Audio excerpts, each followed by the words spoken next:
नमस्कार, vision IAS के news today के इस अंक में आप सभी का स्वागत है। इस अंक में हम आपके लिए लेकर आए हैं यूपीएससी परीक्षा की दृष्टि से महत्वपूर्ण कुछ अहम खबरें। इस अंक के साथ मैं हूं दिव्या तोमर। आइए सबसे पहले बात करते हैं इस अंक की खास खबरों के बारे में। केंद्र ने वर्ष 2024-25 तक मत्स्य पालन क्षेत्र से 1 लाख करोड़ रुपए के निर्यात का लक्ष्य निर्धारित किया। 2030 तक 100 मीट्रिक टन कोयला गैसीकरण प्राप्त करने के लिए राष्ट्रीय कोयला गैसीकरण मिशन का शुभारंभ किया गया। केंद्रीय श्रम और रोजगार मंत्री ने घरेलू कामगारों पर प्रथम अखिल भारतीय सर्वेक्षण का शुभारंभ किया। संयुक्त संसदीय समिति ने व्यक्तिगत डेटा संरक्षण विधेयक 2019 पर रिपोर्ट स्वीकार की और आंध्र प्रदेश विधानसभा ने राज्य के लिए 3 राजधानियों की स्थापना के उद्देश्य पर आधारित अधिनियम को निरसित करने के लिए विधेयक पारित किया। आइए अब खबरों पर विस्तार से चर्चा करते हैं। इस अंक की सबसे पहली खबर नीली अर्थव्यवस्था से संबंधित है। केंद्र ने वर्ष 2024-25 तक मत्स्य पालन क्षेत्र से 1 लाख करोड़ रुपए के निर्यात का लक्ष्य निर्धारित किया है। सरकार ने विश्व मात्स्यिकी दिवस 21 नवंबर के अवसर पर वर्ष 2024-25 तक मत्स्य निर्यात के मूल्य को 1 लाख करोड़ रुपए तक बढ़ाने और विभिन्न फिशिंग हार्बर को अंतर्राष्ट्रीय मानकों के अनुरूप अपग्रेड करने का लक्ष्य निर्धारित किया है। आर्थिक सर्वेक्षण वर्ष 2018-19 के अनुसार मत्स्य पालन तेजी से विकसित होने वाला एक क्षेत्र है। ये 14.5 मिलियन से अधिक लोगों को आय एवं रोजगार प्रदान करने के अलावा पोषण और खाद्य सुरक्षा प्रदान करता है। हालांकि मत्स्य पालन क्षेत्रों के समक्ष कई मुद्दे मौजूद हैं, जैसे कि उष्णकटिबंधीय मछलियों में वसा की मात्रा ज्यादा होती है, जिसकी लोगों में सेवन करने की बहुत कम इच्छा होती है। इसके अलावा देश में खराब बुनियादी ढांचा, गुणवत्तापूर्ण मत्स्य बीजों तक अपर्याप्त पहुंच और जलीय प्रदूषण जैसी कई समस्याएं विद्यमान हैं। इसी को देखते हुए मत्स्य पालन को बढ़ावा देने के लिए सरकार ने कई उपाय किए हैं, जैसे कि वर्ष 2019 में मत्स्य पालन के लिए अलग विभाग का निर्माण किया गया था। मत्स्य उत्पादन और उत्पादकता, गुणवत्ता, प्रौद्योगिकी, उत्पादन के बाद के बुनियादी ढांचे और प्रबंधन आदि में महत्वपूर्ण अंतराल को दूर करने के लिए प्रधानमंत्री मत्स्य संपदा योजना का संचालन किया जा रहा है। ये योजना वित्त वर्ष 2020-21 से वित्त वर्ष 2024-25 तक लागू रहेगी। किसान क्रेडिट कार्ड का विस्तार करते हुए मछुआरों को भी इसका लाभ प्रदान किया जाएगा। मत्स्य पालन और जलीय कृषि अवसंरचना विकास कोष स्थापित किया गया है। अंतर्देशीय मत्स्य पालन और जलीय कृषि के विकास पर केंद्र प्रायोजित योजना आरंभ की गई है। इसके अलावा समुद्री मात्स्यिकी पर राष्ट्रीय नीति 2017 का निर्माण किया गया है। अगली खबर ऊर्जा क्षेत्र से। वर्ष 2030 तक 100 मीट्रिक टन कोयला गैसीकरण प्राप्त करने के लिए राष्ट्रीय कोयला गैसीकरण मिशन का शुभारंभ किया गया है। कोयला गैसीकरण कोयले को संश्लेषण गैस यानी सिन गैस में बदलने की प्रक्रिया है। यह हाइड्रोजन, कार्बन मोनोऑक्साइड और कार्बन डाइऑक्साइड का मिश्रण है। दरअसल भारत में कोयला गैसीकरण की काफी आवश्यकता है, क्योंकि पहली बात तो ये है कि ये पर्यावरण के अनुकूल है। कोयले के दहन की तुलना में कोयला गैसीकरण को एक स्वच्छ विकल्प माना जाता है। इसके अलावा इसके 1 से ज्यादा प्रयोग हैं। कोयला गैसीकरण से उत्पादित सिन गैस का उपयोग सिंथेटिक प्राकृतिक गैस यानी एसएनजी, ऊर्जा ईंधन जैसे कि मेथनॉल और इथेनॉल, उर्वरकों एवं पेट्रो रसायनों के लिए अमोनिया के उत्पादन में किया जा सकता है। ये उत्पाद आत्मनिर्भर भारत अभियान के तहत आत्मनिर्भरता की ओर बढ़ने में मदद करेंगे। साथ ही जिस भंडार का अब तक प्रयोग नहीं किया गया है, उसके दोहन के लिए भी कोयला गैसीकरण की आवश्यकता है, क्योंकि भारत के अधिकांश जो ज्ञात स्थान हैं, वहां पर कोयला भंडार का दोहन नहीं किया जा सकता। भूमिगत कोयला गैसीकरण उन प्रचुर भंडारों का निष्कर्षण करने में मदद कर सकता है जो गहरे, बिखरे हुए और वनों से आच्छादित हैं। आइए अब आपको बताते हैं मिशन के प्रमुख घटक के बारे में। विशेष रूप से पूर्वोत्तर भारत में कोयला क्षेत्रों की गैसीकरण क्षमता का मानचित्रण करना, विभिन्न फीड स्टॉक यानी राख की कम मात्रा वाला कोयला, पेटकोक के साथ मिश्रित कोयला और उच्च राख युक्त कोयला के लिए उपयुक्त देशज प्रौद्योगिकी का विकास, विभिन्न परियोजनाओं की स्थापना के लिए उपयुक्त व्यवसाय मॉडल का विकास, अंतिम उत्पादों के लिए विपणन रणनीति, विभिन्न हितधारक मंत्रालयों के साथ समन्वय, विभिन्न कंपनियों को मात्रात्मक लक्ष्य प्रदान करना और गतिविधियों के कार्यान्वयन की निगरानी करना। अनुशंसित किए गए प्रमुख प्रोत्साहन या नीति समर्थक हैं। कोयला गैसीकरण के लिए खपत और विक्रय करने के लिए कोयले की मात्रा पर 400 रुपए प्रति टन जीएसटी प्रतिपूर्ति उपकर की छूट, कोयला गैसीकरण परियोजनाओं के लिए 15 वर्षों के लिए कर मुक्त अवधि, पूंजीगत उपकरणों की खरीद के लिए सब्सिडी, 20 से 30% पर ब्याज दर अनुदान प्रदान किया जा सकता है।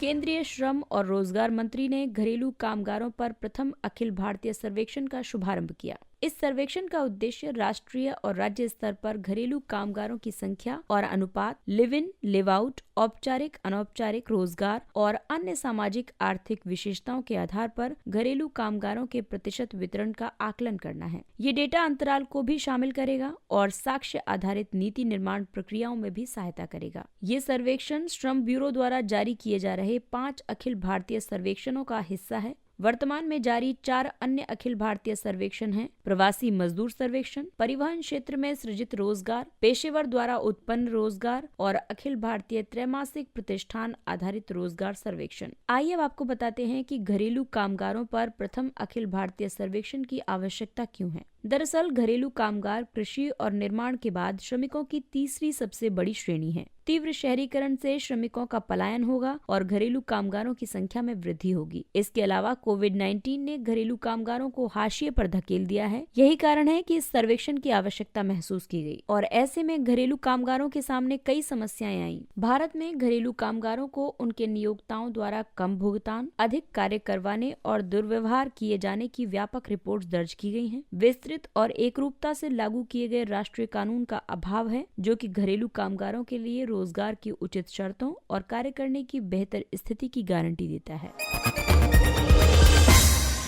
अगली खबर डेटा संरक्षण से संबंधित है। संयुक्त संसदीय समिति जेपीसी ने व्यक्तिगत डेटा संरक्षण विधेयक 2019 पर रिपोर्ट स्वीकार की। व्यक्तिगत डेटा संरक्षण विधेयक का उद्देश्य व्यक्तियों के व्यक्तिगत डेटा को सुरक्षा प्रदान करना है। साथ ही इस उद्देश्य के लिए निजता के अधिकार को कानूनी आकार देने के उच्चतम न्यायालय के वर्ष 2017 के आदेश के बाद डेटा संरक्षण प्राधिकरण स्थापित करना है। कानून के कई प्रावधानों को लेकर सांसदों में मतभेद के बाद विधेयक को जेपीसी को भेज दिया गया था। इस विधेयक की मुख्य सिफारिशों की बात करें तो सभी सोशल मीडिया प्लेटफॉर्म्स जो मध्यस्थों के रूप में कार्य नहीं करते हैं, उन्हें प्रकाशकों के रूप में माना जाना चाहिए। साथ ही उनके द्वारा होस्ट किए जाने वाले कंटेंट के लिए उन्हें उत्तरदायी ठहराया जाना चाहिए। रिपोर्ट में ये भी कहा गया कि किसी भी सोशल मीडिया प्लेटफॉर्म को तब तक संचालन की अनुमति नहीं दी जानी चाहिए जब तक कि उसकी प्रौद्योगिकी को नियंत्रित करने वाली मूल कंपनी भारत में एक कार्यालय स्थापित नहीं कर लेती। साथ ही ऐसे सभी प्लेटफॉर्म्स पर कंटेंट के विनियमन के लिए भारतीय प्रेस परिषद की तर्ज पर वैधानिक मीडिया विनियामक प्राधिकरण स्थापित किया जा सकता है। समिति ने विवादास्पद अपवाद खंड का समर्थन किया है।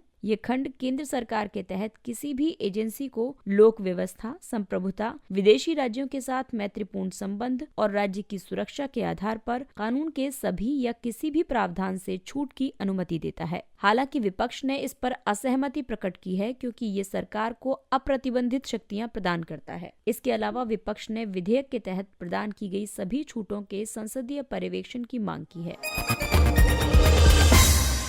अगली खबर आंध्र प्रदेश से। आंध्र प्रदेश विधानसभा ने राज्य के लिए 3 राजधानियों की स्थापना के उद्देश्य पर आधारित अधिनियम को निरसित करने के लिए विधेयक पारित किया है। आंध्र प्रदेश विकेंद्रीकरण और सभी क्षेत्रों का समावेशी विकास निरसन विधेयक 2021 वर्ष 2020 के उस अधिनियम को निरसित करता है जिसने राज्य के लिए 3 राजधानियों की योजना का मार्ग प्रशस्त किया था। अब राज्य एक बार फिर सभी हितधारकों के साथ परामर्श करेगा, साथ ही संबंधित चिंताओं के समाधान के लिए भविष्य में उपयुक्त कानून प्रस्तुत करेगा। अमरावती क्षेत्र के किसान पिछले 700 दिनों से अधिक समय से 3 राजधानियों के निर्णय का विरोध कर रहे थे। उन्हें आशंका थी कि सरकार उनके भूखंडों के मूल्य को कम करके उन सभी बुनियादी ढांचों का निर्माण नहीं करेगी जिनका उसने वादा किया था। 3 राजधानियों के पक्ष में कुछ तर्क हैं, जैसे कि वितरित विकास, कुर्नूल और विशाखापत्तनम के मौजूदा बुनियादी ढांचे के उपयोग के कारण ये वित्तीय रूप से कुशल होगा। साथ ही बड़ी कृषि भूमि के अधिग्रहण की कोई आवश्यकता नहीं है जिससे खाद्य सुरक्षा प्रभावित हो सकती है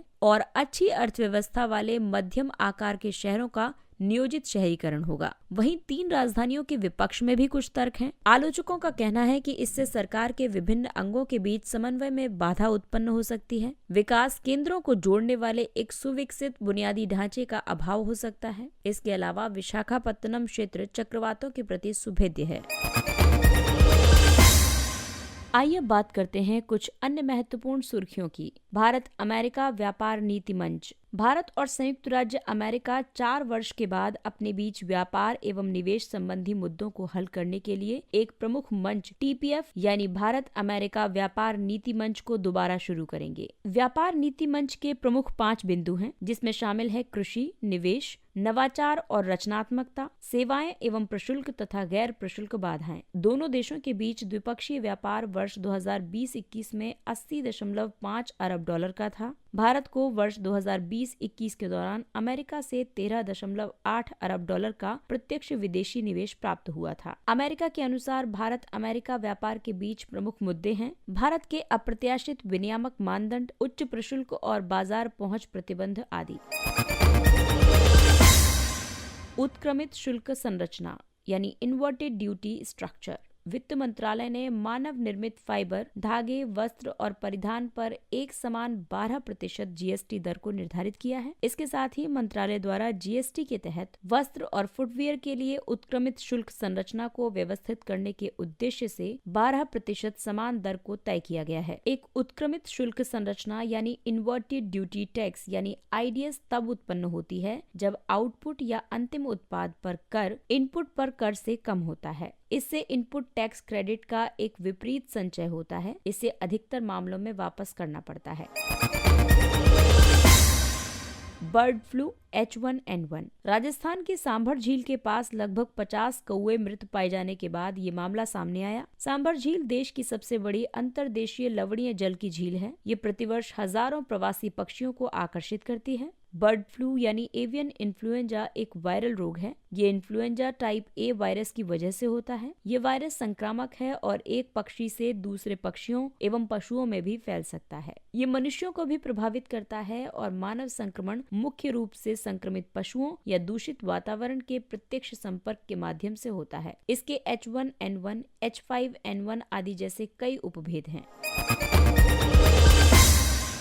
UNESCO Asia Pacific broadcasting union together for piece media awards 2021। ये पुरस्कार उस मौलिक कंटेंट के प्रति सम्मान को प्रकट करता है जो सतत विकास लक्ष्यों को प्राप्त करने और कोविड-19 महामारी से बेहतर तरीके से उबरने में मदद करने वाली सकारात्मक शांति को बनाए रखने की सर्वोत्तम प्रथाओं पर दर्शकों को शिक्षित करता है। इस वर्ष दूरदर्शन के कार्यक्रम डेफिनेटली लीडिंग द वे ने living well with super diversity श्रेणी के तहत एक पुरस्कार प्राप्त किया है। डेफिनेटली लीडिंग द वे विशेष रूप से दिव्यांग बच्चे की प्रेरक यात्रा के बारे में है, जबकि ऑल इंडिया रेडियो के कार्यक्रम living on the edge the coastal lives ने प्रकृति के साथ नैतिक और सतत संबंध की श्रेणी में पुरस्कार जीता है। ये कार्यक्रम विशाखापत्तनम में तट पर रहने वाली मछली पकड़ने वाले समुदायों के जीवन को दर्शाता है। वीरता पुरस्कार। राष्ट्रपति ने वर्ष 2020 के लिए वीरता पुरस्कार प्रदान किए हैं। भारत सरकार ने सशस्त्र बलों और अन्य कानूनी रूप से गठित बलों के अधिकारियों या कर्मियों की बहादुरी और बलिदान के कार्यों को सम्मानित करने के लिए वीरता पुरस्कारों की स्थापना की है। इनकी घोषणा वर्ष में 2 बार की जाती है, पहले गणतंत्र दिवस के अवसर पर और फिर स्वतंत्रता दिवस के अवसर पर। इन पुरस्कारों के वरीयता क्रम हैं: परमवीर चक्र, अशोक चक्र, महावीर चक्र, कीर्ति चक्र, वीर चक्र और शौर्य चक्र।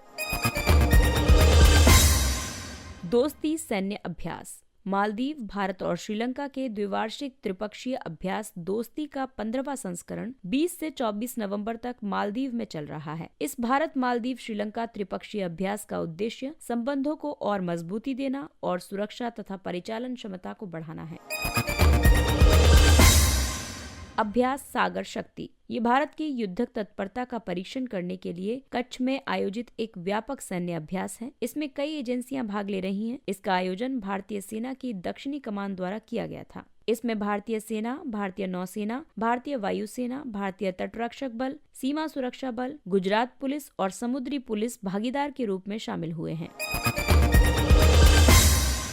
आइए बात करते हैं सुर्खियों में रहे व्यक्तित्व के बारे में। रानी गाइदिन्ल्यू। मणिपुर में रानी गाइदिन्ल्यू जनजातीय स्वतंत्रता सेनानी संग्रहालय का उद्घाटन किया गया है। रानी गाइदिन्ल्यू का जन्म मणिपुर की रोंगमेई जनजाति में हुआ था। वो 13 वर्ष की आयु में स्वतंत्रता संग्राम में शामिल हो गई थी। वो हिराका आंदोलन में अग्रणी रही थी। इस आंदोलन का उद्देश्य नागा जनजातीय धर्म का पुनरुद्धार और नागाओं के स्वशासन की स्थापना करना था। ये असहयोग आंदोलन के समान था। उन्हें वर्ष 1932 में गिरफ्तार किया गया था और वर्ष 1947 में भारत की स्वतंत्रता के बाद ही रिहा किया गया था। जवाहरलाल नेहरू ने गैदनिल्लू को पहाड़ियों की बेटी के रूप में वर्णित किया था और उनके साहस के लिए उन्हें रानी की उपाधि दी थी। इसके साथ ही ये अंक समाप्त हुआ। अगले अंक में फिर मुलाकात होगी कुछ अन्य महत्वपूर्ण खबरों के साथ। तब तक अपना ख्याल रखिए, सुरक्षित दूरी बनाए रखिए, मास्क पहनिए, हाथ और मुंह साफ रखिए, बेहद आवश्यक होने पर ही घर से बाहर निकलिए और टीकाकरण अवश्य करवाइए। और अब हमें यानी विजन IAS की पूरी टीम को दीजिए इजाजत। नमस्कार।